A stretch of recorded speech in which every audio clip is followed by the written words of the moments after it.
વરસાદ હોય કે પછી નક્ષત્ર હોય કે પછી ભૂકંપની આગાહી હોય, આ બધામાં અંબાલાલ પટેલનું નામ આવે. અને અંબાલાલ પટેલનું નામ આવે એટલે આપણને યાદ આવે કે વરસાદ ક્યારે વરસવાનો છે. લાવો એકવાર ફરી અંબાલાલ કાકાને સાંભળી લઈએ. પણ હવે અંબાલાલ કાકાએ આગાહી કરવાનું છોડી દીધું છે. કેમ અંબાલાલ કાકાએ આવું કહ્યું અને તેની પાછળ વિજ્ઞાન જાથાની શું ભૂમિકા છે તેની વાત કરીશું આ વિડીયોમાં. સાથે સાથે ચર્ચા કરીશું કે અત્યાર સુધીમાં ચાંદીપુરા વાયરસથી 6 બાળકોના મૃત્યુ થયા છે અને લગભગ 17 જેટલા કેસ જે છે તે અત્યાર સુધી સામે આવેલા છે, જેના રિપોર્ટ્સ અત્યારે થઈ રહ્યા છે. આને લઈને સરકારમાં હાઈ લેવલ મીટિંગ પણ મળી અને આ હાઈ લેવલ મીટિંગ બાદ સ્વાસ્થ્ય મંત્રી દ્વારા શું કહેવામાં આવ્યું તેની પણ વાત કરીશું. સાથે ચર્ચા એ પણ કરીશું કે પાટીદાર આંદોલનને હવે ગોપાલ ઇટાલિયા કેમ યાદ કરી રહ્યા છે. આટલા વર્ષે ગોપાલ ઇટાલિયાને એવી તો શું જરૂર પડી કે પાટીદાર આંદોલનને યાદ કરવામાં આવી રહ્યું છે. ગોપાલ ઇટાલિયા આખા મામલે જનરલ ડાયર કોને કીધા તેની પણ ચર્ચા કરીશું અને સાથે ચર્ચા કરી લઈશું આદિવાસી વિસ્તારની, કારણ કે આદિવાસી વિસ્તારમાં દર્શના દેશમુખ એકવાર ફરી નીલરાવની સામે આવ્યા છે. ભારતીય જનતા પાર્ટીના આદિવાસી વિસ્તારમાં આ જે અંદરના ડખા ચાલી રહ્યા છે તેમાં હવે દર્શના દેશમુખ શું બોલ્યા તેની વાત પણ કરીશું. નમસ્કાર, હું છું ગોપી ગાંગર અને આપ જોઈ રહ્યા છો નિર્ભય ન્યૂઝ. માત્ર 50,000 ભરી અને ડ્રોન વસાવો, ડ્રોન વ્યવસાયની અંદર કમાવો 7 થી 8 લાખ રૂપિયા પ્રતિ વર્ષ. ગુજરાતના ખેડૂતોની પહેલી પસંદ. તો આજે જ સંપર્ક કરો. ગરમી હોય, ઠંડી હોય કે પછી વરસાદ, આ દરેક ઋતુની અંદર આપણે અંબાલાલ પટેલને આગાહી કરતા સાંભળીએ છીએ. ઘણી બધી આગાહી અંબાલાલ પટેલની સાચી પડતી હોય છે. ઘણી બધી વખતે તેઓ નક્ષત્રના આધારે આગાહી કરતા હોય છે, જે આગાહી ખરેખર આમ જોવા જઈએ તો એવું કહેવાય કે લોકોને માહિતી આપી દે છે કે હવે વરસાદ વરસવાનો છે કે હવે વરસાદ નથી વરસવાનો. ગરમી કેટલી પડશે તેની પણ આગાહી અંબાલાલ કાકા દ્વારા કરવામાં આવતી હોય છે. પણ વિજ્ઞાન જાથાની ચેલેન્જ બાદ હવે અંબાલાલ પટેલે એવી ઘોષણા કરી દીધી છે કે તેઓ આગાહી નહીં કરે. અંબાલાલ પટેલ આમ તો પોતે ખેતીવાડી વિભાગમાં કામ કરી રહ્યા હતા અને ત્યાંથી રિટાયર પણ થયા. 2001માં સૌથી પહેલા તેઓ ચર્ચામાં આવ્યા હતા અને એ ચર્ચા હતી ભૂકંપની, કારણ કે અંબાલાલ પટેલે ભૂકંપની આગાહી કરી હતી અને ખરેખર ગુજરાતમાં 26મી જાન્યુઆરી 2001ના દિવસે ભૂકંપ પણ આવ્યો અને ભૂકંપ આવ્યા બાદ એવું કહેવાયું કે અંબાલાલ પટેલની આગાહી, તેમના દ્વારા કરવામાં આવી આગાહી સાચી પડી અને અંબાલાલ પટેલને પોતાની આગાહી માટે જેલમાં પણ જવું પડ્યું હતું. હવે અંબાલાલ પટેલ વરસાદને લઈને આગાહી કરે છે અને આ આગાહીને લઈને વિજ્ઞાન જાથા જે છે તે મેદાનમાં આવ્યું છે. વિજ્ઞાન જાથાના જયંત પંડ્યા એમને બીજી વાર અંબાલાલ પટેલને હવે તેમની આગાહી માટે, ખોટી આગાહી માટે જવાબદાર ઠેરાવ્યા છે અને તેમના દ્વારા કહેવામાં આવ્યું છે કે એક તરફ અંબાલાલ પટેલ વરસાદની આગાહી કરે છે, જેના આધારે ખેડૂતો પોતે વાવણીની તૈયારી કરી દે છે, બીજ રોપી દે છે, પણ વરસાદ નથી આવતો. આજે પણ ગુજરાતના એવા ઘણા બધા જિલ્લા બાકી છે કે જ્યાં આગળ વરસાદ નથી વરસ્યો. હવે ત્યાં નુકસાન જે થયું છે તેના માટે કોણ જવાબદાર? આ પ્રકારનો જ્યારે આરોપ જયંત પંડ્યા દ્વારા લગાવવામાં આવ્યું, જે વિજ્ઞાન જાથાના છે, અંબાલાલ પટેલે પણ મીડિયાને બોલાવી લીધી. તાબડતોબ મીડિયા ત્યાં પહોંચી અને અંબાલાલ કાકાએ કહી દીધું કે હવેથી હું આગાહી નહીં કરું, વરસાદને લઈને તો ક્યારે પણ નહીં કરું. આ પ્રકારની ઘોષણા હવે અંબાલાલ કાકા દ્વારા કરી દેવામાં આવી છે. સામે પરેશ ગોસ્વામી પણ મેદાનમાં આવ્યા અને પરેશ ગોસ્વામી જે છે તેમને પણ અહીંયા આગળ જયંત પંડ્યાને ઝાટકી દીધા છે અને જયંત પંડ્યા ઉપર પણ કહેવામાં આવ્યું છે કે જયંત પંડ્યાએ પોતે જોવું જોઈએ કે તેઓ કોના માટે બોલી રહ્યા છે. અને સાથે આપને એ પણ જણાવી દઈએ કે ભવિષ્યની જે યોજનાઓ અંગે વાત કરતા હોય છે અંબાલાલ કાકા, તો અત્યાર સુધી સ્વાભાવિક તેમને નિસ્વાર્થ ભાવે પોતાની આ આગાહીઓ કીધી હોય છે અને એમાં અંબાલાલ કાકાને ક્યારે પણ કોઈ એવું નથી હોતું કે મીડિયા દ્વારા કોઈ પૈસા આપવામાં આવતા હોય કે કોઈ વાત કહેવામાં આવતી હોય. એ પોતાની રીતે પોતાની મરજીથી આગાહી કરતા હોય છે અને ખાસ કરીને જ્યોતિષાચાર્ય પ્રમાણે અને નક્ષત્રના આધારે આગાહીઓ થતી હોય છે અને તેમાં આ પ્રકારના જે આરોપ લાગ્યા, તો આપણે સાંભળી લઈએ પહેલા જયંત પંડ્યાને, ત્યારબાદ અંબાલાલ કાકાને અને પરેશ ગોસ્વામીએ જયંત પંડ્યાને શું જવાબ આપ્યો. જુલાઈના 15 દિવસ વીતી ગયા છે ત્યારે તમામ વર્તારા કરનારાઓએ જે આગાહી કરી હતી વાવણીની આવી હતી સમગ્ર ગુજરાતની અંદર પીવાલાયક પાણીની સમસ્યા દૂર થઈ જશે, તમામનું કળરભૂસ થયું છે, બેબુનિયાદ બોગસ સાબિત થઈ છે. વિજ્ઞાન જાથાએ કાનૂની કાર્યવાહી કરવાનું નક્કી કર્યું છે અને વર્તારા કરનારાને જેલ ભેગા કરવાની પણ માગણી કરવામાં આવેલી છે. જૂન મહિનાની અંદર સમગ્ર ગુજરાતની વાવણી લાયક વરસાદ થાય છે તે નામાંકિત આગાહીકારો કરી હતી તે પણ ખોટા સાબિત થયા છે. એટલે વર્તારા પર ભરોસો કરવો એટલે પોતાના પગ ઉપર કુવાડો મારો બરાબર છે. વર્તારા કરનારા પાસે વિજ્ઞાન સિદ્ધ કે વિજ્ઞાન ઉપકરણ એ પણ સાધન નથી, માત્ર અનુમાન, ધારણા અને સ્ફૂર્ણાથી બોલવામાં આવે છે, જે હંમેશા ખોટું સાબિત થયું છે. વર્ષોથી વર્તારા ખોટા પડે છે. વર્તારા બંધ થઈ જાય તો સમાજ, રાષ્ટ્રને કે ખેડૂતોને કશું જ નુકસાન થવાનું નથી. મોસમ વિભાગ સાચું ખોટું પડે તે દ્રશ્ય સાવ્ય બતાવી શકાય છે. જ્યારે વર્તારા પાસે કશું જોતું નથી, લોકોને મૂર્ખ બનાવે છે અને લોકોને આર્થિક નુકસાનીમાં કરે છે. એટલે વર્તારા કરનાર ઉપર ભરોસો ન કરવા જાથા લોકોને અપીલ કરે છે. જાથાના કેટલાક નિવેદનો હજુ પણ આવે છે અને આ નિવેદનો લગભગ ઘણી વખત પરંપરાગત જ્ઞાનના કુઠારાઘાત છે, આપણા ઋષિમુનિઓના જ્ઞાનના કુઠારાઘાત છે. અને આ નિવેદનો જે છે એ યંત્રો નથી અત્યારે હાલ યંત્રોની જરૂર પણ નથી. આમ છતાં આ આગાહી અમે લોકકલ્યાણ અર્થે આપતા હતા અને આ અમારી ઉંમર થઈ, આવા વિવાદમાં અમે પડવા માગતા નથી. હવે અમે આગાહી આપવા માગતા નથી. જ્યારે અમને કોઈ સપોર્ટ મળશે તો અમે આગાહી આપશું, પરંતુ અત્યારે અમે આગાહી બંધ કરીએ છીએ. એટલે જે અત્યારે મીડિયા ભાઈઓએ મારી પાસે આગાહી લેવા આવવું નહીં. જી, આપણા ભારત દેશની અંદર જે વરસાદની આગાહી કરવામાં આવે છે એ બે પ્રકારે કરવામાં આવે છે. એક તો મિટિયોલોજીના સિદ્ધાંત ઉપર, એટલે કે જે આપણે સેટેલાઇટના માધ્યમથી પ્રિડિક્શન કરવું, અલગ અલગ મોડેલોના આધારથી પ્રિડિક્શન કરવું અને એ પ્રિડિક્શનના આધારે લોકો સુધી આગાહી આપવામાં આવતી હોય છે. એવી જ રીતે બીજી જે આપણી જૂની પરંપરા છે, ગ્રહ નક્ષત્રના આધારે અને બદલી વાક્યના આધારે પણ આગાહી થાય છે. અને આપણી જે હિન્દુ સંસ્કૃતિ છે, હિન્દુ પરંપરા છે, આ સૌથી જૂની અને સૌથી સચોટ આની અંદર ક્યાંક ને ક્યાંક આપણી સમસ્યાના સમાધાન મળતા હોય છે. ત્યારે વરસાદની જે આગાહી થાય છે એમાં પણ આપણું જે સાહિત્ય છે, આપણી જે સંસ્કૃતિ છે વિશ્વની અંદર નંબર 1 છે. અને ભારતીય સંસ્કૃતિની અંદર એ તાકાત છે કે દુનિયાને વિજ્ઞાન શું છે એ ખબર નહોતી ને, ત્યારથી આપણા જે ગ્રંથો છે એની અંદર વરસાદનું પણ વર્ણન કરવામાં આવ્યું છે અને આના આધારે સચોટ આગાહી થતી હોય છે.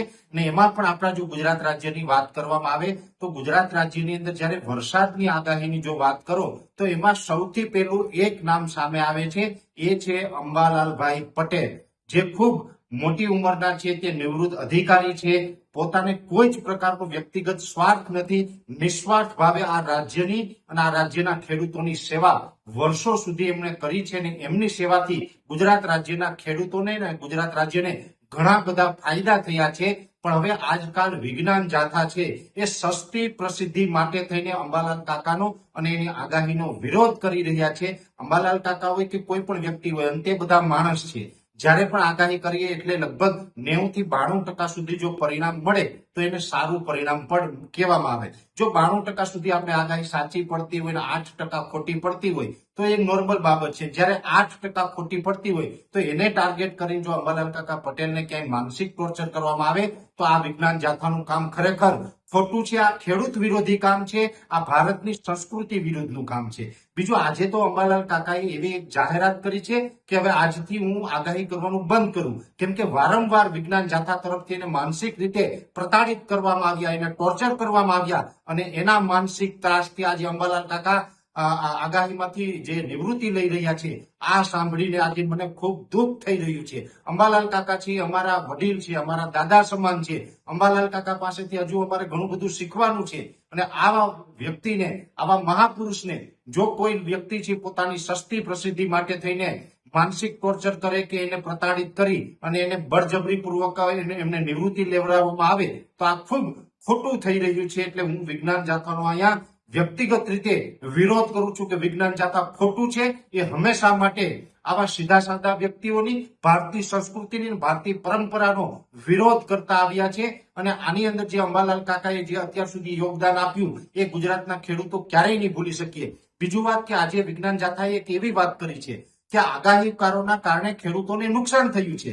અરે આગાહીકારોને કારણે નુકસાન થયું છે એવું તમે આજે કયો છો, તો વિજ્ઞાન જાથાને હું સવાલ કરું છું, વારંવાર અતિવૃષ્ટિ થાય, અનાવૃષ્ટિ થાય, વાવાઝોડા આવે, ખેડૂતોને ઘણું બધું નુકસાન થાય, ત્યારે સરકારની સામે અવાજ ઉઠાવવાનો હોય ત્યારે તમારું મોઢું કેમ સિરાઈ જાય છે? આજે ઘણા સમયથી આપણે જોઈ રહ્યા છીએ કે વર્તમાનમાં ખેડૂતોને એક પ્રશ્ન ચાલી રહ્યો છે, એ દ્વારકા જિલ્લો હોય અથવા તો જે કચ્છનું વાંઢિયા હોય, સુરેન્દ્રનગરનું કોંઢ હોય કે મોરબીનું જેતપર હોય, આમાં જે ખેડૂતોના ખેતરમાં થાંભલા નાખવામાં આવી રહ્યા છે ને એમાં ખેડૂત વિરોધ કરી રહ્યા છે, ત્યારે વિજ્ઞાન જાથાનું મોઢું કેમ સિવાય જાય છે? ત્યાં તમને ખેડૂતોનું નુકસાન નથી દેખાતું, આગાહીકારોમાં તમને નુકસાન દેખાણું? એટલે આ કહી શકાય કે ખેડૂતોને વધુ એક બરબાદ કરવા માટેનું એક મોટું ષડયંત્ર છે, અને આ ષડયંત્રનો ભાગ છે, આ ષડયંત્રનો હિસ્સો છે વિજ્ઞાન જાથા થઈ રહ્યું છે. કઈ રીતે આ ગુજરાત રાજ્યમાંથી ખેડૂતોને નુકસાન પહોંચાડી શકાય, ખેડૂતોને જે મળતી સુવિધાઓ છે બંધ કરી અને ખેતીને ભાંગી જાય, તો આ ખેતી જો ભાંગી જાય એ પછી ઉદ્યોગપતિને કેવી રીતે આ ખેતી છે આસાનીથી આપી શકાય, એટલા માટે થઈને ખેડૂતોને બરબાદ કરવા માટે થઈને આ એક ષડયંત્ર ચાલી રહ્યું છે, અને આની અંદર વિજ્ઞાન જાથા છે ક્યાંય ને ક્યાંય મોટો રોલ ભજવી રહ્યું છે, આવું મને લાગી રહ્યું છે.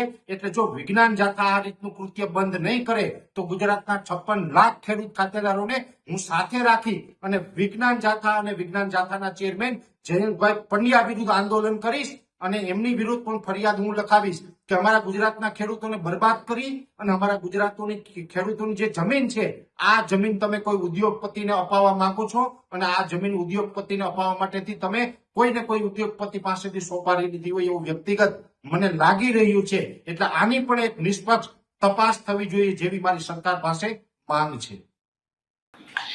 વિજ્ઞાન જાથાએ અહીંયા આગળ તમામ ખાનગી આગાહીકારોને ખુલ્લો પડકાર ફેંક્યો છે, અને તેમનામાં હિંમત હોય તો આગામી 5 દિવસમાં 31 ઓગસ્ટ સુધી આગાહીના સોગંદનામા કરીને જાહેરાત કરવામાં આવે અને પોતાની વિશ્વસનીયતા સાબિત કરે, આ પ્રકારની એક ચેલેન્જ આપવામાં આવી છે. જાથાએ ખેડૂતોને પણ જાગૃત થવા આહવાન કર્યું છે, અને સાથે આવા બોગસ જે આગાહીકારો છે તેમનાથી સાચવવા માટે પણ અહીંયા આગળ કહેવામાં આવ્યું છે. એટલે ક્યાંક ને ક્યાંક સવાલ એ આવે છે કે જે લોકો આ રીતની આગાહી કરે છે અને ખાસ કરીને વરસાદની આગાહી કરે છે, તેમના માટે થઈ અને આ પ્રકારનું નિવેદન જે આપવામાં આવ્યું છે વિજ્ઞાન જાથા દ્વારા, આમ તો વિજ્ઞાન જાથા છે અને સાયન્સને માને છે, પણ જ્યારે હવામાન વિભાગ પણ આ પ્રકારની આગાહી કરતું હોય છે તો તે પણ એ વાદળોને આધારે, સેટેલાઇટ ઇમેજીસના આધારે આ પ્રકારની આગાહી કરતા હોય છે. ઘણા બધા આગાહીકારો આ જ સેટેલાઇટ ઇમેજ અને વિંડીના માધ્યમ હોય કે સ્કાયનેટ હોય કે અન્ય જેટલા પણ એપ્સ કે જે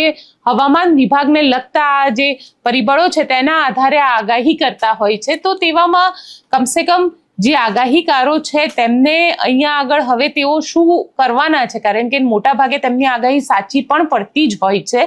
તો તેવામાં હવે આ આગાહીકારો આ જે ચેલેન્જ આપવામાં આવી છે તેઓ શું કરી રહ્યા છે તે પણ જોવાનું રહેશે. હવે વાત કરી લઈએ ચાંદીપુરા વાયરસની, કારણ કે ચાંદીપુરા વાયરસથી અત્યાર સુધીમાં 11 બાળકોના મોત થયા છે, જેની અંદર કુલ 3 કેસ પોઝિટિવ અને 8 કેસ શંકાસ્પદ જે હતા તેના મોત થયા છે, અને હાલ અત્યારે 2 બાળકો પોઝિટિવ છે જેને ગાંધીનગરની સિવિલ હોસ્પિટલમાં ભરતી કરવામાં આવ્યા છે. 5 શંકાસ્પદ માસૂમને અલગ અલગ હોસ્પિટલમાં સારવાર મળી રહી છે. આમ તો ચોમાસાની શરૂઆત થતાં જ ચાંદીપુરા વાયરસનો આતંક અત્યારે ગુજરાતની અંદર જોવા મળી રહ્યો છે, જેની અંદર ખાસ કરીને ગાંધીનગર, સાબરકાંઠા, ખેડા, અરવલ્લી અને પંચમહાલ જેવા જિલ્લાઓની અંદર આ વાયરસ જે છે એ ઝડપથી અત્યારે સ્પ્રેડ થઈ રહ્યો છે, અને જેને લઈને આરોગ્ય વિભાગ અત્યારે તેની તાબડતોબ મીટિંગ કરી રહ્યો છે. સાથે જ આપને એ પણ જણાવી દઈએ કે આ આખા કેસની અંદર જો બાળકોને અંદર લક્ષણોની વાત કરવામાં આવે, જો ચાંદીપુરા વાયરસના લક્ષણોની વાત કરવામાં આવે તો બાળકમાં તાવ આવવો, અચાનક હાઈ ટેમ્પરેચર થવું, ટેમ્પરેચર કંટ્રોલમાં ના આવવું, એટલે કે તાવ કંટ્રોલમાં ના આવવું, તેને આંચકી આવવી, તો તેવા જ બાળકોમાં અત્યારે આ પ્રકારના જે લક્ષણો જોવા મળી રહ્યા હોય, ઘરની અંદર નાનું બાળક હોય તો ચોક્કસથી સાવચેતી રાખજો. અને તેમાં પણ જે લોકો ગામડામાં રહે છે અને ખાસ કરીને જ્યાં આગળ ગાય ભેંસનો જો વરાંડો હોય તો ત્યાં પણ સાચવવું પડે, કારણ કે અત્યારે આ જે થાય છે ચાંદીપુરા વાયરસ, જે સફેદ માખી આવતી હોય છે તેના કારણે આ વાયરસ વધારે સ્પ્રેડ થતો હોય છે, અને તેના જ કારણે આ વાયરસ થતો હોવાના અહેવાલ પણ સામે આવેલા છે. અને સાથે સાથે આપને એ પણ જણાવી દઈએ કે જે ચાંદીપુરા વાયરસ છે તે ચાંદીપુરા વાયરસને કંટ્રોલમાં લાવવો ઘણો મુશ્કેલ હોય છે. તેને બાળકને જો આ પ્રકારના લક્ષણ હોય, હાઈ ટેમ્પરેચર આવતું હોય, એટલે કે ખૂબ ઊંચું તેનું શરીરનું તાપમાન રહેતું હોય, તો તેને દવાખાનામાં ચોક્કસથી બતાડી દેવું. તેમાં નજર જેને કહી શકાય કે પોતાની લાપરવાહી ન રાખવી, તે પણ અત્યારે ડૉક્ટરો દ્વારા કહેવામાં આવી રહ્યું છે. અને મોટા ભાગે આવા જે બાળકો હોય છે તેમના જે સેમ્પલ હોય છે, બ્લડ સેમ્પલ હોય છે, તેને લેબોરેટરીમાં ટેસ્ટ કરવા માટે મોકલવા પડે, અને એ ટેસ્ટ થયા બાદ ખબર પડતી હોય છે કે ચાંદીપુરા વાયરસ જે છે તેનામાં છે કે નથી, તેના લક્ષણો છે કે નથી. પણ અત્યાર સુધીમાં 11 બાળકોના મૃત્યુ થયા છે. આને લઈને હવે આરોગ્ય વિભાગ જે છે તે પણ એક્શનમાં આવી ગયો છે. આરોગ્ય વિભાગની આજે મીટિંગ મળી હતી. આ મીટિંગ મળ્યા બાદ જે મંત્રી પ્રફુલ્લ પાનસુરિયા છે તેમના દ્વારા શું કહેવામાં આવ્યું તે સાંભળી લઈએ. ગુજરાતના આરોગ્ય વિભાગ દ્વારા આજે સચિવાલય ખાતે ઉચ્ચ અધિકારીઓ સાથે ચાંદીપુરા વાયરસના દર્દીઓના શ્રેષ્ઠમાં શ્રેષ્ઠ સારવાર આપી શકે એ માટેની મિટિંગ કરવામાં આવી હતી. અત્યાર સુધીમાં કુલ 27 શંકાસ્પદ દર્દીઓના યાની કે બાળકોના બ્લડ રિપોર્ટ કરવામાં આવ્યા છે, જેમાંથી 7 બાળકો આ ચાંદીપુરા વાયરસ પોઝિટિવ આવ્યા છે, બાકી નેગેટિવ છે, અને 8 પૃથ્થકરણ માટે આપેલા બ્લડનું સેમ્પલ આજે સાંજ સુધીમાં રિઝલ્ટ આવશે. 7 બાળકોમાંથી 3 બાળકોના દુઃખદ મોત થયા છે, જે ચાંદીપુરા વાયરસથી જ એમનું અવસાન થયેલું છે. બાકીના 4 પેશન્ટને, 2 ગાંધીનગર અને બાકી વડનગર હોસ્પિટલોની અંદર એને શ્રેષ્ઠ સારવાર આપી રહ્યા છે. હવે પછી અને પહેલાં ક્યારે પણ માખી ન હોય અને જે વિસ્તારમાં પેશન્ટ મળ્યું છે એ વિસ્તારમાં તો અમારી ટીમ દરેક ક્ષેત્રે પર એમનું દવા છંટકાવથી લઈ અને બધું જ જે આગોતરું આયોજન હોય કરી દેવામાં આવ્યું છે. 2024માં 61 સ્થળ પરથી આ ચાંદીપુરા વાયરસના બાળકો દાખલ કરવામાં આવ્યા હતા. એ 61 સ્થળ પર પણ ટીમ જઈ દવાનો છંટકાવ અને જાગૃતતા કરવામાં આવી. ખાસ કરીને માટીવાળા મકાન અને તિરાડો હોય એમાં જ આ સેન્ટ ફ્લાય નામની માખી થતી હોય છે ને, જે લગભગ નાના બાળકો યાની કે આમ તો 16 વર્ષ પછી એની અસર થતી હોય, પણ આ જે પેશન્ટો આવ્યા 10 વર્ષ અને એથી નીચેના બાળકો આવ્યા છે. તો મારી વિનંતી એ છે કે કાચા ઘરની અંદર નાની એવી તિરાડ હોય તો લીપણ અથવા ગાર કરીને એમને એ તિરાડો ભૂરવી જોઈએ, જેથી કરીને આરોગ્ય વિભાગવાળા સ્પ્રે છાંટે અથવા તો દવાનો છંટકાવ કરે, જેથી કરીને એ માખી જીવંત ન રહે. 61 સ્થળો ઉપરથી પણ ગયા વખતે આવેલા સ્થળો પરથી એક પણ પેશન્ટ રિપીટ નથી થયું.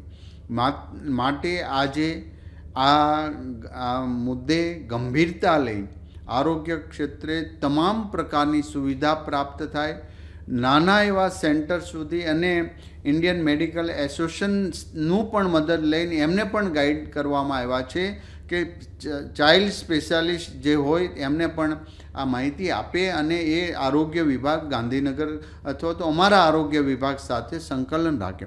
અત્યારે જે પેશન્ટ છે એની સારવાર ચાલી રહી છે, તો આની કોઈ સ્પેશિયલ દવા તો છે જ નહીં, પણ સિમ્ટમ્સના આધારે અમે બાળકોની સારવાર કરી રહ્યા છીએ.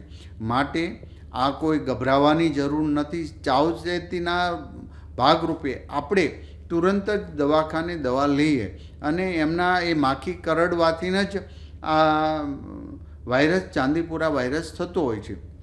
તો આ સાવચેતીથી આપણે ચાલીશું તો ચોક્કસ પ્રકારે એક પણ બાળકને કે આ ચેપ લાગ્યો હોય તો એમને કોઈ પણ પ્રકારની નુકસાન નહીં થાય. આજ સાંજ સુધીમાં બીજા 8 રિપોર્ટ આવે અને ત્યાં સુધીમાં આપણે જે 4 બાળકોનો સારવાર આપી રહ્યા છે એ સારવાર અદ્યતન સારવાર મળી રહી છે. નાના સેન્ટરો અને નાના ક્લિનિક ચલાવતા ડૉક્ટરોને પણ સૂચના આપવામાં આવી છે, ક્યાંય પણ આ પ્રકારનું બાળક આવે તો એમને તુરંત જ મોટી હોસ્પિટલ, વેન્ટિલેટર્સ ઉપલબ્ધ હોસ્પિટલમાં એમને દાખલ કરવા, જેથી કરીને ઓક્સિજન વગેરે ઘટે તો અમને આપી શકાય. તો અત્યારના સ્થિતિએ સાત બાળકોને એની અસર છે. એમાં 3ના કરુણ મોત થયા છે, બાકી 4ની અમે ટ્રીટમેન્ટ આપી રહ્યા છીએ. આવનારા સમયમાં હજી જ્યાં જ્યાં જરૂર પડે ત્યાં અમારી ટીમ સજ્જ છે.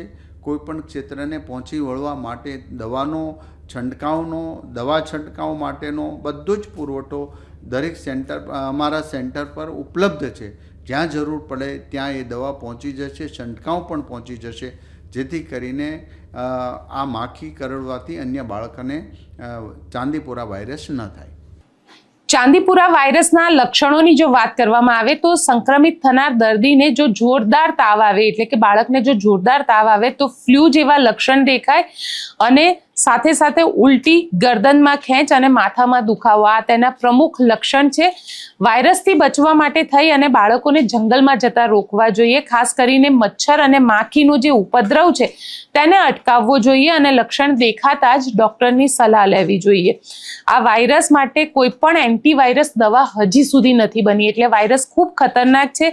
એડવાન્સ સ્ટેજમાં કોમામાં અને મૃત્યુ જેવા જોખમ પણ રહે છે. વાયરસનો મૃત્યુદર 75% છે, એટલે કે એકવાર જો બાળકને આ પ્રકારનો વાયરસથી ઇન્ફેક્ટેડ થાય છે તો 75% જેટલો મૃત્યુદર છે. તેની રિકવરી થવાની સંભાવના ખૂબ ઓછી હોય છે અને સાથે સાથે વાયરસના લીધે સીધો મગજને અસર થાય છે, મગજનો તાવ આવે છે અને આવા કેસીસની અંદર બાળકો કે કોઈ મોટા વ્યક્તિ હોય તો તેના પણ બચવાની સંભાવનાઓ ખૂબ ઓછી રહે છે. અત્યાર સુધીમાં આમ જોવા જઈએ તો 26મી જૂનથી લઈને 13 જુલાઈ સુધી હિંમતનગર સિવિલની અંદર 9 કેસ અત્યાર સુધીમાં નોંધાઈ ચૂક્યા છે. એટલે સૌથી વધારે જે અફેક્ટેડ વિસ્તાર છે તે સાબરકાંઠા અત્યારે ગણવામાં આવી રહ્યો છે. ત્યાં બધે જ અત્યારે આરોગ્ય વિભાગની ટીમો જે છે તે ગામડે ગામડે જઈને આ પ્રકારની જે સિચ્યુએશન છે, ત્યાં કોઈને તાવ આવતો હોય તો આ બધાનું મોનિટરિંગ અત્યારે કરી રહી છે. એટલે આપ પણ તેનાથી સાવચેત રહેજો. ખાસ કરીને નાના બાળકોમાં જો ફ્લૂના કે તાવના કે માથું દુખાવાના આ પ્રકારની જો કમ્પ્લેન મળે તો ચોક્કસથી સ્થાનિક આરોગ્ય કેન્દ્ર સુધી પહોંચજો. હવે વાત કરી લઈએ ગોપાલ ઇટાલિયાની, કારણ કે ગોપાલ ઇટાલિયાને આજે ફરી પાટીદાર આંદોલન યાદ આવ્યું. ગોપાલ ઇટાલિયાએ આજે જે 25મી ઓગસ્ટમાં ના દિવસે અમદાવાદના GMDC ગ્રાઉન્ડમાં હાર્દિક પટેલ દ્વારા પાટીદાર જે રેલી કરવામાં આવી હતી, જેની અંદર 4 લાખથી વધારે પાટીદારોએ ભાગ પણ લીધો હતો અને સાંજના સમયે ત્યારબાદ જે તોફાનો ફાટી નીકળ્યા હતા, જેમાં પોલીસ ફાયરિંગ થયું હતું, 14 લોકોના મૃત્યુ થયા હતા. તેને લઈને આજે ગોપાલ ઇટાલિયા દ્વારા સવાલ પૂછવામાં આવ્યો. ગોપાલ ઇટાલિયાએ તો આજે સીધી રીતે ન કહ્યું, પરંતુ એ વાત ચોક્કસથી કહી કે જનરલ ડાયર કોણ હતા જેના ઈશારે આ ફાયરિંગ કરવામાં આવ્યું. તો આપને એ પણ યાદ કરાવડાવી દઈએ કે જે વખતે પાટીદાર આંદોલન ચાલી રહ્યું હતું તે વખતે હાર્દિક પટેલ અને તેમના જેટલા પણ સાથી હતા એ બધા જનરલ ડાયર ગુજરાતના જે એક નેતાને કહેતા હતા. કદાચ એ નેતાનું નામ પણ તમને ખ્યાલ હશે, પણ હવે ગોપાલ ઇટાલિયાએ આટલા વખત બાદ કેમ એ વાતને યાદ કરી અને પાટીદાર આંદોલનને લઈને આજે કેમ સવાલ ઊભા કર્યા અને ખાસ કરીને પોલીસ ફાયરિંગને લઈને કેમ સવાલ ઊભા કર્યા, તેને લઈને હવે શંકા ચોક્કસથી ઉદ્ભવી રહી છે. પહેલા ગોપાલ ઇટાલિયાને સાંભળી લઈએ. એક દશક પહેલા વર્ષ 2015માં ગુજરાતભરના પાટીદાર સમાજના યુવાનોએ પોતાની પીડા અને પોતાની માંગણીઓ સરકાર સુધી પહોંચાડવા માટે પાટીદાર અનામત આંદોલનના નામથી એક આંદોલન કર્યું. સમાજના મારા સહિત લાખો કરોડો યુવાનોની એવી માંગણી હતી કે પાટીદાર સમાજના પાછળ રહી ગયેલા આર્થિક રીતે અને ગ્રામ્ય વિસ્તારોમાં રહેતા યુવાનો યુવતીઓને શિક્ષણ અને રોજગારની તકોમાં અન્યાય થઈ રહ્યો છે અને માટે પાટીદાર સમાજને અનામત આપવા બાબતે કંઈક વિચારવું જોઈએ. આવી માંગણી સાથે પાટીદાર અનામત આંદોલનની શરૂઆત થઈ. હજારો યુવાનો સ્વયંભૂ આ આંદોલનમાં જોડાયા અને શાંતિપૂર્ણ રીતે મહિનાઓ સુધી રેલીઓ, સભા, સરઘસ આ બધું નીકળ્યું. કોઈ પણ જાતની હિંસા નહીં, કોઈ પણ જાતનો ઉશ્કેરાટ નહીં, માત્ર પોતાની વ્યાજબી વાત વ્યાજબી રીતે શાંતિપૂર્ણ રીતે સરકાર સુધી પહોંચાડવામાં આવતી હતી. અને GMDC ગ્રાઉન્ડ ઉપર એક વિશાળ જનસભાનું આયોજન કરવામાં આવ્યું હતું અને આ સભાની અંદર શાંતિપૂર્ણ રીતે કરોડો લોકો પાટીદાર સમાજના જોડાયા અને આ શાંતિપૂર્ણ સભા પૂરી પણ થઈ. શાંતિપૂર્ણ રીતે પૂરી થયેલી સભામાંથી લોકો જ્યારે પાછા જતા હતા, પાટીદાર સમાજના આગેવાનો, યુવાનો, વડીલો, ત્યારે એમની ઉપર લાઠીચાર્જ કરવામાં આવ્યો. જીએમડીસી ગ્રાઉન્ડ ઉપર લાઠીચાર્જ, પછી ગોળીબાર કરવામાં આવ્યો અને 14 જેટલા પાટીદાર સમાજના નિર્દોષ વ્યક્તિઓને ગોળીઓ મારી દેવામાં આવી. ગુજરાતના ઇતિહાસની સૌથી કલંકિત ઘટના આ પાટીદાર આંદોલન દરમિયાન ગોળીઓ મારી એ ઘટના બની છે. સરકાર ઉઠીને ગોળીઓ કેવી રીતે મારી શકે? આ કોઈ અંગ્રેજો નથી, આ કોઈ ભારત પાકિસ્તાનનું યુદ્ધ નથી. આ આપણા જ દેશના, આપણા જ રાજ્યના, આપણા જ પોતાના યુવાનો છે, જે યુવાનો ક્યારેક ભાજપ માટે ચૂંટણીઓમાં કામ કરતા હતા, ભાજપનો પ્રચાર કરતા હતા, બૂથમાં બેસતા હતા. એવા જ લોકો ઉપર ભાજપની સરકારે ગોળીઓ ચલાવી, જાણે કે બે દેશ વચ્ચે યુદ્ધ થઈ ગયું હોય.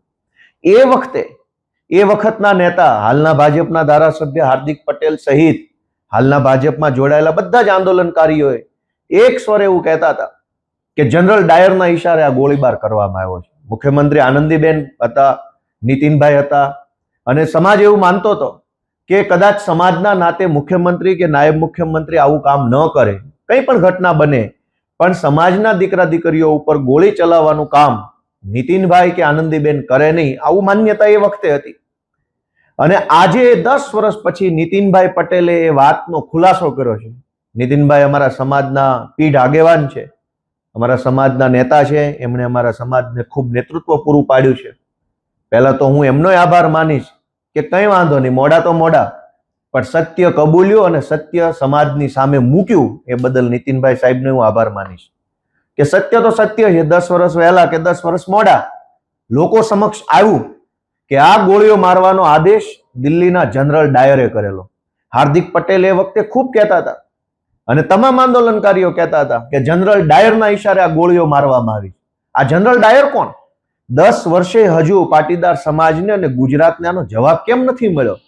નીતિનભાઈ પટેલ પાસે આજે જવાબ નથી, આનંદીબેન પટેલ પાસે જવાબ નથી કે જનરલ ડાયર કોણ, કયા જનરલ ડાયરે પટેલના દીકરા ઉપર ગોળીઓ ચલાવવાનો આદેશ આપ્યો.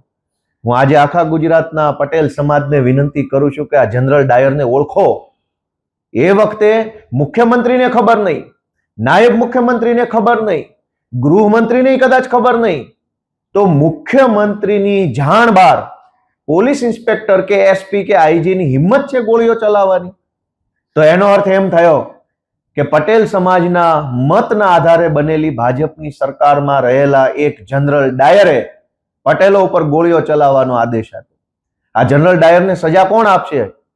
આ જનરલ ડાયરને કોણ પકડશે? આ સવાલ આજે પટેલોના મનમાં છે, એક પીડા છે.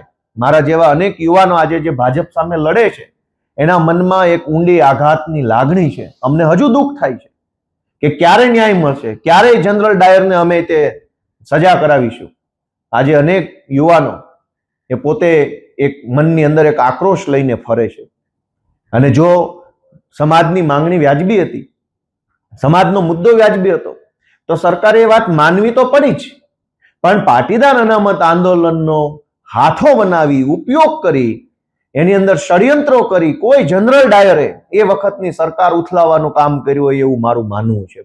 એટલે જનરલ ડાયરે નિર્દોષ યુવાનોને ગોળીઓ મરાવી, જનરલ ડાયરે પાટીદાર અનામત આંદોલનનો દુરુપયોગ કર્યો અને આ જનરલ ડાયરે આખા ગુજરાતને ડિસ્ટેબિલાઇઝ કરવા માટેનું કામ કર્યું છે. એ ગુજરાતની જનતા હવે જાણી ચૂકી છે. નીતિનભાઈએ કાલે કબૂલ્યું પોતાના ઇન્ટરવ્યુમાં જાહેરમાં કે નીતિનભાઈએ એસપીને ફોન કર્યો તો એસપી એમની વાત માનતા નહોતા. એસપીની આવી ઓકાત, એસપીની આ હિંમત કે સરકારના નાયબ મુખ્યમંત્રીને પણ ગાંઠે નહીં. એનો અર્થ એમ થયો કે આ સરકાર એ વખતે પણ અને ત્યારથી લઈને આજ સુધી ખાલી કહેવા પૂરતા નામના મોહરાઓ જ છે. જો નાયબ મુખ્યમંત્રી, મુખ્યમંત્રીઓને ખબર ના હોય ને ગોળીઓ છૂટતી હોય, જાણે કે યુદ્ધ થઈ ગયું હોય એમ, તોપું ને ટેન્કુ ફૂટતી હોય, તો મુખ્યમંત્રી, નાયબ મુખ્યમંત્રી શું કામના? અને હું માનું છું કે 2015માં જ નહીં, આજે ગુજરાતની પરિસ્થિતિ એ છે કે સરકારમાં બેઠેલા માણસો તો ખાલી નામના છે, અસલી સરકાર તો જનરલ ડાયર ચલાવે. આ જનરલ ડાયર આજે પણ ગુજરાતની સરકારમાં હસ્તક્ષેપ કરે છે. ગુજરાતના ટ્રાન્સફર, પોસ્ટિંગ, મોટા મોટા નિર્ણયો, પ્રોજેક્ટની વાતો, બધી બાબતોની અંદર જનરલ ડાયર ઇન્ટરફિયર કરે છે. એટલે આ જનરલ ડાયરને ગુજરાતની સૌ જનતા ઓળખે, પાટીદાર સમાજ ઓળખે અને પાટીદાર અનામત આંદોલન સમિતિ સાથે જોડાયેલા સૌ યુવાનો આ જનરલ ડાયરને ઓળખે એવી હું તો વિનંતી કરું છું. આજે પણ અમારા બધાના મનમાંથી જે યુવાનો પાટીદાર અનામત આંદોલન સાથે જોડાયા હતા એ યુવાનોના મનમાંથી આજે પણ એ વાતનું દુઃખ ઓછું નથી થયું. હું તો ત્યાં સુધી માનું છું કે ભાજપમાં જોડાયેલા લોકોના મનમાં પણ કદાચ જનરલ ડાયરને એક વખત સજા કરાવવાનો સહેજ અંદર મનમાં ખ્યાલ હોઈ શકે. અંતે તો બધા સમાજના માણસો છે, સમાજ માટે લડ્યા છે, કામ કર્યું છે. કોઈ મજબૂરીમાં, કોઈ સંજોગોમાં જનરલ ડાયરના ચરણે થવું પડ્યું, પણ આ જનરલ ડાયર ખૂની હિંસક માણસ, ગોળીઓ કરાવનારા માણસને સજા અપાવવા માટે અમે બધા હજુ બેઠા છીએ. અમને પૂરો વિશ્વાસ છે કે ઈશ્વર અમને શક્તિ આપશે, અમારો સમાજ અમને એક વખત સાથ આપશે અને જેણે ગોળીઓ મારી છે એ જનરલ ડાયરને જીવતે જીવ એક વખત અમે સજા અપાવવાનું કામ કરશું. જનરલ ડાયરને આખું ગુજરાત ઓળખે છે. હાર્દિક પટેલે પોતે જ પોતાના શબ્દોથી કીધેલું છે, ભાજપના ધારાસભ્ય જનરલ ડાયર કોણ છે. હાર્દિક પટેલ જ્યારે ભાજપમાં નહોતા ત્યારે એને સ્પષ્ટ નામ જોગ કીધું છે કે જનરલ ડાયર કોણ છે. એ પોતે ઓળખે છે. આજે એ જનરલ ડાયરની સાથે છે એ વાત અલગ છે, પણ જનરલ ડાયર જેને ગોળીઓ મરાવી છે એને આખું ગુજરાત ઓળખે છે. અમે ને હાર્દિક ક્યાં અલગ હતા આંદોલનમાં? વાત તો ત્યારની છે. જનરલ ડાયર આજે છે અહીંયા ગુજરાતમાં જ છે. સારા માણસોના નામ લેવાના હોય, જનરલ ડાયરોના નામ ના લેવાના હોય. જે દિવસે અમારી સરકાર બની ત્યારે ખુલ્લેઆમ સજા કરશું ત્યારે તમે જોશો કે આ જનરલ ડાયર હતો. કોઈ સત્તામાં એવડી મોટી તાકાત નથી કે લોકોને અન્યાય કરી શકે. ક્ષણિક ઘડીક થોડોક સમય માટે આજ એનો સમય છે, એને ગોળીઓ મારી. કાલ અમારી સરકાર આવશે, જનરલ ડાયરને બતાવશું કે સત્તામાં તાકાત નથી, તાકાત જનતામાં છે. જનતા અમને આશીર્વાદ આપશે, અમારો સમાજ, અમારો પટેલ સમાજ અમને આશીર્વાદ આપે, તે દિવસે જનરલ ડાયરને અમે સીધો કરશું. માઇન્ડલી તમે ઓબ્ઝર્વ કરો તો એ પાટીદાર સમાજને એક રીતે ઉશ્કેરવાનો પ્રયત્ન 10 વર્ષ પછી ફરી એક વખત કરવામાં આવી રહ્યો હોય એવું માઇન્ડલી ઓબ્ઝર્વેશન લાગે છે. એના પછી તમારું આ પ્રકારનું નિવેદન છે, એટલે તમે અને નિતિનજી બંને એક સાથે ઉશ્કેરવાનો પ્રયત્ન કરો છો સમાજને કે શું? સમાજ ભણેલ ગણેલ છે, સમાજ બુદ્ધિશાળી છે, સમાજ ચિંતન મનન કરતો સમાજ છે. એટલે કઈ હું કહું ને ઉશ્કેરાઈ જાય એવો સમાજ નથી. ગુજરાતનું નેતૃત્વ કરનારો પીઠ મોભી સમાજ અમારો સમાજ છે. હું કઈ બે શબ્દો બોલું ને આખો સમાજ ઉશ્કેરાઈ જાય એનો અર્થ એ છે કે સમાજની વિચારવાની ક્ષમતા ઉપર પ્રશ્ન ઉભો કરો. સમાજ ખૂબ સંયમી છે. સમાજે ગુજરાત આખાનું વર્ષોથી નેતૃત્વ કર્યું છે. ગુજરાતને ઘડવાનું, ગુજરાતને આગળ લઈ જવાનું, ગુજરાતની એક એક વ્યવસ્થાના પાયામાં પટેલ સમાજનું યોગદાન છે. આવો પીઠ મોભી અને સંયમી સમાજ મારા 4 શબ્દોથી કે નીતિનભાઈના 4 શબ્દોથી ઉશ્કેરાઈ જાય એવું કાંઈ બને નહીં. વાત એમ છે કે સત્ય બહાર આવ્યું છે. જે મુદ્દો હાર્દિક પટેલ, અલ્પેશ કથિરિયા, ગોપાલભાઈ ઇટાલિયા, વરુણ પટેલ આ લોકો 2015માં કહી રહ્યા હતા કે જનરલ ડાયરે ગોળીઓ મરાવી છે, જનરલ ડાયરના ઈશારે હિંસા થઈ છે, જનરલ ડાયરે સરકાર ઉથલાવવા માટે આ ષડયંત્ર કર્યું છે, એવું અમે 10 વર્ષ પહેલા કહેતા હતા. જે વાત 10 વર્ષ પહેલા અમે કીધી એ વાત 10 વર્ષ પછી ઈ વખતના નાયબ મુખ્યમંત્રી નીતિનભાઈએ કીધી છે. તો હું એમ માનું છું કે આ સત્ય બહાર લાવવાની બાબત બની છે અને સમાજની નજર સામે હવે બધી ઘટના આવી ચૂકી છે. શું આજે પણ હાર્દિક પટેલ અને ગોપાલ ઇટાલિયા એક છે? સમાજના નાતે તો એક જ રહેવાના છે. કોઈ પણ માણસ હોય, જ્ઞાતિથી મોટો કોણ છે? સમાજથી મોટું તો કોઈ બનવાનું નથી. ધારાસભ્ય બની જાય કે મંત્રી બને શું ફરક પડે? સમાજના નામે દરેક માણસ સમાજ સાથે રહેતો હોય છે. હું અમારા સમાજ સાથે છું, ગુજરાતના લોકો સાથે છું અને જ્યાં કઈ સમાજનો વિષય હશે ત્યાં અમે બોલશું. અમે કોઈ જનરલ ડાયરથી કઈ ડરી જવા વાળા માણસો નથી. અમે તો લડનારા માણસો છીએ. સવાલ એ ઉભો થઈ રહ્યો છે કે ગોપાલ ઇટાલિયા કેમ હવે આ વાતને યાદ કરી રહ્યા છે? જે વખતે પાટીદાર આંદોલન ચાલી રહ્યું હતું તે વખતે પાટીદાર નેતાઓ ચોક્કસથી એનું નામ લેતા હતા, જનરલ ડાયર કહીને બોલાવતા હતા. પણ આટલા વર્ષે જ્યારે પાટીદારો ઉપર થયેલા કેસ પણ હવે તો સરકારે પાછા લઈ લીધા છે. એમાં બી પાટીદાર નેતાઓને લઈને જે કેસ થયા હતા તે પાછા લેવામાં આવી ગયા છે. પરંતુ 14 બાળકોના જે મૃત્યુ થયા હતા તેને લઈને કોઈ પણ વસ્તુ હજી સુધી સ્પષ્ટ નથી થઈ. ગોપાલ ઇટાલિયા દ્વારા હવે આ સવાલ ઉભો કરવામાં આવ્યો છે.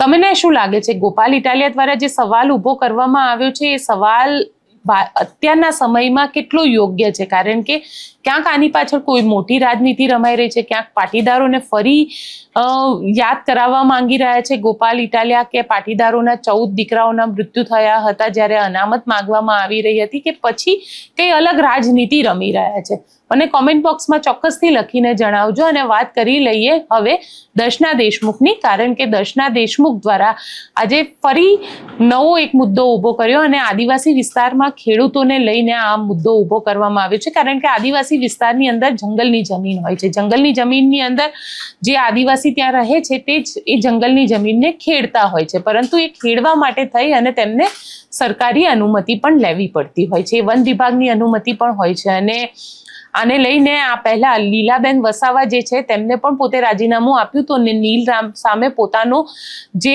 ગુસ્સો હતો તે ઠાલવ્યો હતો.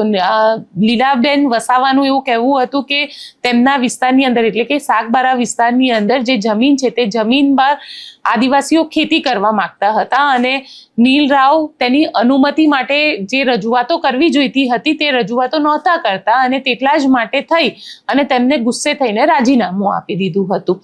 પણ હવે દર્શના દેશમુખ પણ મેદાનમાં આવ્યા છે. અહીંયા વાત ખેડૂતોની કરી રહ્યા છે પણ ઈશારો નીલરાવ સામે છે. જોઈ લઈએ.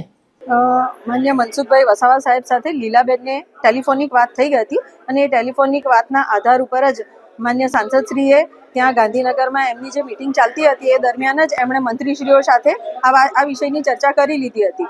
અને જ્યારે સુરતના વન વિભાગના અધિકારીઓ જ્યારે એમને ત્યાંના લોકોને જો ખેતી કરવા દેતા હોય તો સાગબારા તાલુકાના જે ખેડૂતો છે એ લોકો પણ આ વર્ષોથી ખેતી કરતા આવ્યા છે. એટલે ક્યાંક ને ક્યાંક વિષય એવો બનતો હશે કે જ્યાં એનું સુખદ નિરાકરણ લાવવા માટે માન્ય સાંસદશ્રીએ વચ્ચે આવવું પડ્યું છે. એટલે આ એક જનપ્રતિનિધિ તરીકે માન્ય સાંસદશ્રીનો વિસ્તારનો પ્રશ્ન છે. એટલે એ જનપ્રતિનિધિ તરીકે સરકારમાં એમની જ રજૂઆત 100% શક્ય બની શકે છે અને એમને જે રીતના રજૂઆત એમણે કરી હોય એ રજૂઆતના આધાર ઉપર જ સરકાર આખા નિર્ણયો લઈ શકતી હોય છે. એટલે આ વિષય જે વિસ્તારના સાંસદશ્રી છે એમના વિસ્તારમાં એ પોતે ત્યાંના જનપ્રતિનિધિ છે. એટલે એમણે એમના વિસ્તારના પ્રશ્નોને હલ કરવા માટે એમણે અગાઉ પણ આ વાત મૂકી હતી અને આગલા દિવસે મતલબ કે જ્યારે લીલાબેનની વાત આવી ત્યારે પણ એમણે આ વિષય મૂક્યો હતો અને આજે એમને બધાને લઈને એ બધા મંત્રીશ્રીઓની સાથે મળવા માટે લઈ જઈ રહ્યા છે. ત્યારે આ વિષય જનપ્રતિનિધિત્વનો છે કે જેમણે એમને ચૂંટીને મોકલ્યા છે. એટલે જે પણ કોઈક એમને જનપ્રતિનિધિ તરીકે મોકલ્યા છે એટલે આ વિષય મૂકવાની જવાબદારી પણ એમની જ હોય છે. એટલા માટે સરકારમાં જ્યારે આ વિષય લઈને જાય ત્યારે માન્ય સાંસદશ્રી જ્યારે આ વિષય લઈને જાય ત્યારે એમના વિસ્તારના પ્રશ્નને આ સરકાર દ્વારા પણ સુખદ નિરાકરણ આવશે અને એનું પરિણામ પણ સુખદ આવશે. આમાં સંગઠનને કોઈ પ્રશ્ન આવતો જ નથી હોતો, કારણ કે આ વિષય જે છે એ સંગઠન નથી પરંતુ જિલ્લાના અને એ વિસ્તારના જે માન્ય સાંસદશ્રી છે એમણે આ વિષયને જે લેવાનો છે તે એમણે એ રીતના લીધો છે. એટલે જિલ્લા સંગઠનના પ્રમુખ જે નીલરાવ છે એ પોતે એવું વિચારતા હોય કે ભાઈ આ બધા પ્રશ્નો હું હલ કરીશ. ભાઈ આદિવાસી વિસ્તાર છે, આદિવાસીના વિસ્તારના પ્રશ્નો આદિવાસી સમાજના જે પ્રતિનિધિઓ છે એ જ હલ કરી શકે, કારણ કે એમની માનસિકતા સમજવા માટે આદિવાસી હોવું જરૂરી છે. ચૈતર વસાવા તો અત્યારે જેલમાં છે, દર્શના દેશમુખ અત્યારે મેદાનમાં આવ્યા છે, પરંતુ સ્થિતિ એવી છે કે ભારતીય જનતા પાર્ટી અંદર જ ઝઘડી રહી છે. હવે જોવાનું પણ સ્પષ્ટ રહેશે કે ભારતીય જનતા પાર્ટીના જે ગાંધીનગરમાં બેસેલા નેતા છે તે આખા મામલે શું નિર્ણય રહે છે, કારણ કે એક તરફ મનસુખ વસાવા, દર્શના દેશમુખ, લીલાબેન વસાવા બધા જ અત્યારે એવું લાગી રહ્યા છે કે પોતાનો ગુસ્સો નીલરાવની સામે ઠાલવી રહ્યા છે. પણ નીલરાવ અત્યારે અડીખમ ત્યાં આગળ ઊભા છે. તમને શું લાગે છે નીલરાવ પર જે આરોપ લગાવવામાં આવી રહ્યા છે તે કેટલા સત્ય છે, અને આ સત્ય છે તો પછી ભારતીય જનતા પાર્ટી કેમ નીલરાવને હટાવતા નથી? આપને શું લાગે છે મને કોમેન્ટ બોક્સમાં પણ ચોક્કસથી લખીને જણાવજો. અમારી ચેનલ નિર્ભય ન્યૂઝને લાઇક, શેર અને સબસ્ક્રાઇબ કરવાનું ભૂલશો નહીં. આભાર.